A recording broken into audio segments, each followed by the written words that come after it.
Magnetic field lines. आज हम लोग देखेंगे मैग्नेटिक फील्ड लाइंस एंड इसके प्रॉपर्टीज के बारे में। तो सबसे फर्स्ट तो ये कि मैग्नेटिक फील्ड लाइंस एक इमेजिनरी लाइंस होता है, एक काल्पनिक, एक हाइपोथेटिकल लाइंस होता है। ठीक है, ये वास्तव में रियल में एग्जिस्ट नहीं करता है मैग्नेटिक फील्ड लाइंस। हम इसको क्यों एज्यूम किया है? इसको एज्यूम किया जाता है to understand the properties of the magnet. किसी मैग्नेट को स्टडी करने के लिए एक मैग्नेटिक फील्ड लाइंस को इमेजिन किया जाता है। तो सबसे पहली बात तो ये कि मैग्नेटिक फील्ड लाइंस एक इमेजिनरी लाइंस होता है। तो इसके कुछ प्रॉपर्टीज होते हैं। क्या प्रॉपर्टी होता है? कि ये नॉर्थ पोल से परपेंडिकुलरली निकलता है एंड साउथ पोल में परपेंडिकुलरली इंटर कर जाता है। जैसे मान लो ये एक बार मैग्नेट है। बार मैग्नेट क्या होता है? बार मैग्नेट जैसे नेचर में जो भी अर्थ मैग्नेट पाया जाता है ना, तो कुछ इस तरह के इरेगुलर शेप में पाए जाते हैं। तो इसको काट छाट करके ना एक बार का रूप दे दिया जाता है, जिसको कि हम बार मैग्नेट बोलते हैं। ठीक है, तो मान लीजिए ये एक बार मैग्नेट है। तो ये बार मैग्नेट का ये रहा नॉर्थ पोल और ये रहा साउथ पोल। तो magnetic field lines north pole से परपेंडिकुलरली निकलेंगे एंड साउथ पोल में परपेंडिकुलरली इंटर कर जाएंगे। सबसे पहली प्रॉपर्टी तो इनका ये कि नॉर्थ पोल से परपेंडिकुलरली निकलते हैं एंड साउथ पोल में परपेंडिकुलरली इंटर कर जाते हैं। भले ये लाइन आगे जाकर मुड़ जाती है, लेकिन निकलती हमेशा परपेंडिकुलरली है। ठीक है, भले आगे जाकर ये मुड़ जाती है और साउथ पोल में भी हमेशा परपेंडिकुलरली इंटर करती है। तो सबसे पहली प्रॉपर्टी तो इनका ये कि it leaves from north pole and enters to the south pole. ठीक है, दूसरी प्रॉपर्टी क्या है? जैसे मान लीजिए जैसे इलेक्ट्रिक फील्ड लाइंस है ना, इलेक्ट्रिक फील्ड लाइंस क्या होता है कि पॉजिटिव चार्ज से ओरिजिनेट होती है और नेगेटिव चार्ज में जाकर टर्मिनेट हो जाती है। मतलब इस इलेक्ट्रिक फील्ड लाइंस का जन्म होती है पॉजिटिव चार्ज पर और नेगेटिव चार्ज पर जाकर ये खत्म हो जाती है। लेकिन मैग्नेटिक फील्ड लाइंस में ऐसा नहीं होता है। मैग्नेटिक फील्ड लाइंस ना भले ही नॉर्थ पोल से निकलती है, लेकिन इसका ओरिजिनेट नॉर्थ पोल पर नहीं होता है। Magnetic field lines north pole से निकलती है, लेकिन नॉर्थ पोल पर इनका जन्म नहीं होता है। और ये नॉर्थ पोल से निकलती है और साउथ पोल में भले इंटर करती है, लेकिन साउथ पोल पर टर्मिनेट नहीं होती है। मतलब साउथ पोल पर ये खत्म नहीं होती है, साउथ पोल में इंटर करके ये आगे बढ़ जाती है।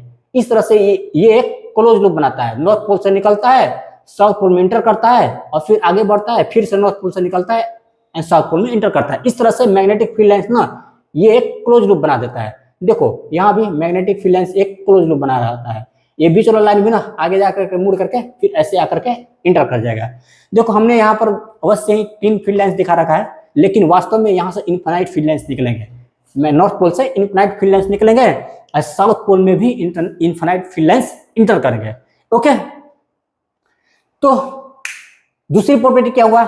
इट फॉर्म्स एक close loop. Magnetic field lines एक क्लोज लूप बनाता है, हमेशा एक क्लोज लूप ही बनाता है magnetic field lines.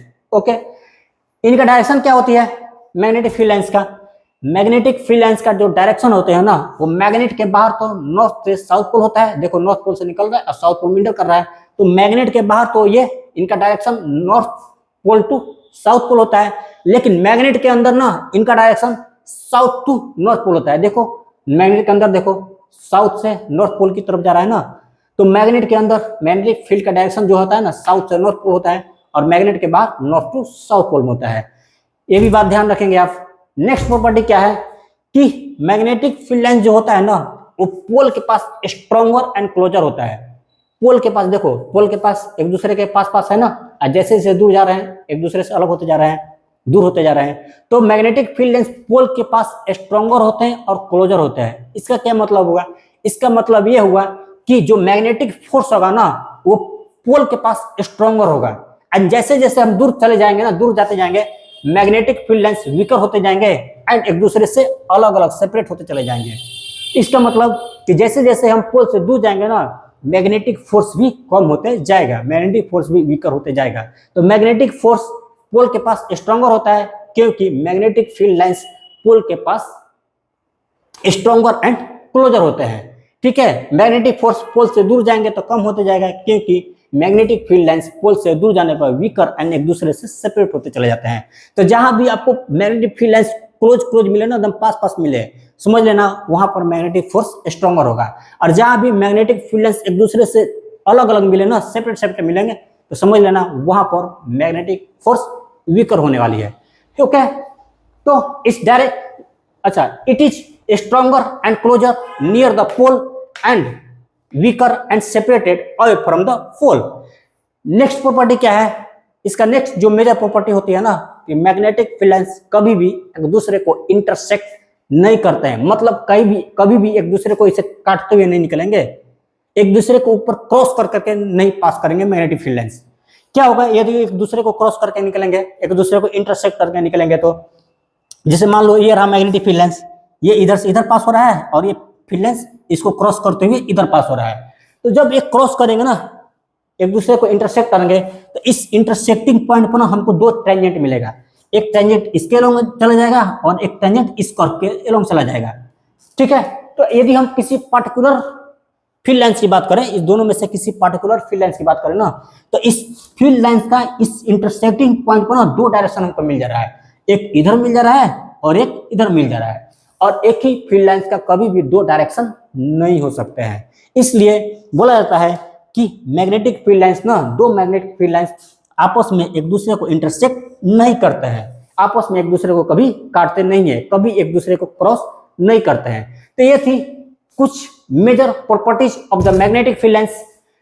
Thanks for watching, wish you all the best.